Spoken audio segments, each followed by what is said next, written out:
Hello guys, আসসালামু আলাইকুম। সবাই কেমন আছেন? আশা করি সবাই অনেক ভালো আছেন। এই যে কাঁঠাল রান্নার প্রস্তুতি তখন দেখিয়েছি, এখন কাঁঠাল রান্না করার জন্য একদম পুরো ধোয়াধুয়ি শুরু হয়ে গিয়েছে।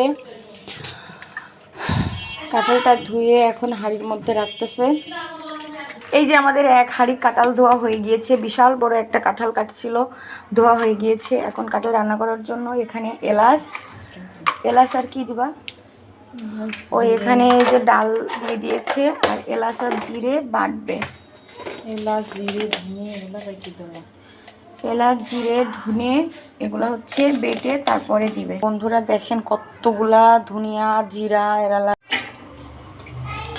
কড়াইয়ের মধ্যে কাঁঠাল দিচ্ছে এখন রান্না করার জন্য। এই যে ঢেলে দিল। এখন এক এক করে মশলাগুলো সব দিয়ে দেবে। বলেই তো নিয়েছি, পেঁয়াজ রসুন মরিচ এগুলো হচ্ছে কেটে দিচ্ছে, আর বাটা মশলাও আছে সেগুলোও দিয়ে দিবে। চুলায় আগুনও ধরিয়ে দিয়েছে। তো আমাদের কাঁঠাল রান্না শুরু হয়ে গিয়েছে। লবণ দিচ্ছে এখন, এরপর হলুদ পরিমাণ মতো, এগুলো সব পরিমাণ মতো দিতে হবে। এবার বাটা মশলাটাও দিয়ে দিয়েছে, যে মশলাটা বাটলো এলাচ জিরে আর ধনিয়া, এই বাটা মশলাটাও এখন দিয়ে দিয়েছে পরিমাণ মতো বেটে। এবার তেল ঢালা হচ্ছে। কাঁঠালের অনেক তেল লাগে রান্না করতে, তো তেল দিয়ে দিল প্রায় 1 পোয়ার মতো। তো এই হচ্ছে আমাদের কাঁঠাল রান্না শুরু হয়ে গেছে।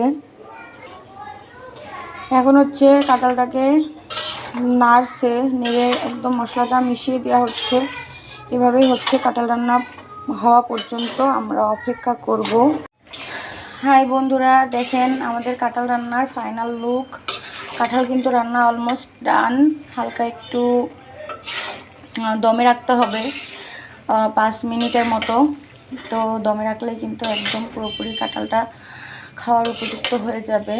এমনিতেই এখনই খাওয়া যাবে, তবে দমে রাখলে আরেকটু বেশি মজে যাবে, তখন আরেকটু বেশি ভালো লাগবে।